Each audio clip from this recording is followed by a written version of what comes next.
السلام علیکم دوستوں، امید کرتا ہوں آپ سب ٹھیک سے ہوں گے۔ آج میں آپ کو ٹویوٹا ہائیلکس سرف کے بارے میں بتاؤں گا۔ اس کی ڈیٹیل انفارمیشن جاننے کی کوشش کریں گے۔ ویسے تو اس گاڑی کا جنریٹر یعنی کہ آلٹرنیٹر ٹھیک طریقے سے کام نہیں کر رہا، جس کو میں کھولنے لگا ہوں ابھی۔ تو میرے ذہن میں یہ ہے کہ کیوں نہ اس پہ ایک ویڈیو بنائی جائے۔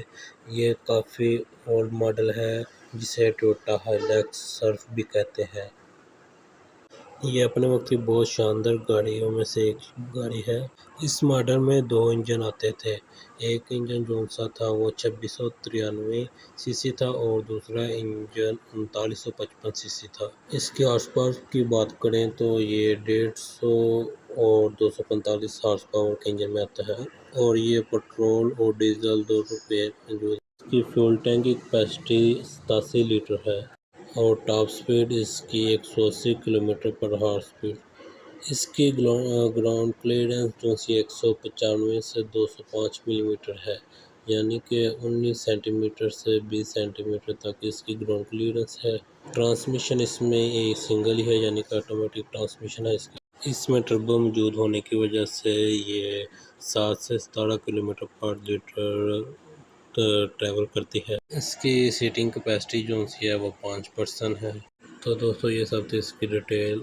دوستو آپ اس ویڈیو میں دیکھ سکتے ہیں کہ اس میں جنریٹر کو کھولنے کے لیے سب سے پہلے مجھے اس کے ایڈجسٹر کو ڈھیلا کرنا پڑے گا، پھر اس کا بیلٹ اتارنے پڑیں گے اور پھر اس کے بعد مجھے اس کا کمپریسر الگ کرنا پڑے گا، پھر اس کے نیچے جنریٹر لگا ہوا ہے جسے اتارنا ہے اور ہیٹ انجن میں یہ کافی مشکل ہوتا ہے، اس کو اتارنا ہاتھ جلنے کا خطرہ ہوتا ہے، تو اس کو بہت ریلیکس ہو کر کرنا پڑتا ہے۔ آلٹر یعنی کہ جنریٹر اگر خراب ہو تو اس کی کچھ نشانیاں ہیں جس سے ہمیں پتہ لگ سکتا ہے۔ ایک تو یہ کہ جو بیٹری ہوگی اس کو چارج نہیں کرے گا۔ اگر کار کو جمپ کرواتے ہیں تو جمپ کروانے کے فوراً بعد اگر دوسری بیٹری کو لگ کر دیا جائے تو یہ فوراً بند ہو جائے گی۔ پھر اگر آلٹرنیٹر کو اس قابل ہونا چاہیے ہے کہ اگر بیٹری خراب یعنی کہ ڈیڈ بھی ہو تو اگر یہ رننگ پوزیشن میں ہو تو اس کو چلتے رہنا چاہیے اور اس کو گاڑی کو بند نہیں کرنا چاہیے۔ اس کے علاوہ اگر ہم اس کی ہیڈ لائٹس دیکھیں تو یہ ڈم ہوں گی اور ڈیش بورڈ والی بھی لائٹ اس کی وجہ سے ڈم ہوں گی۔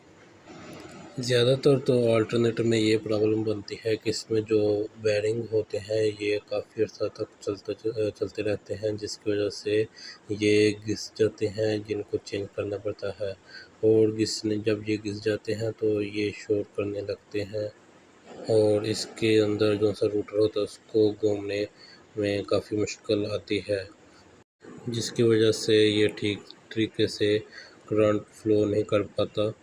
تو دوستو ہمیشہ لمبے روٹ پہ نکلنے سے پہلے یہ آلٹرنیٹر یعنی کہ بیٹری، آلٹرنیٹر اس طرح کی چیزوں کو اچھے سے چیک کر لیا کریں کہ یہ آپ کو رستے میں تنگ تو نہیں کریں گے۔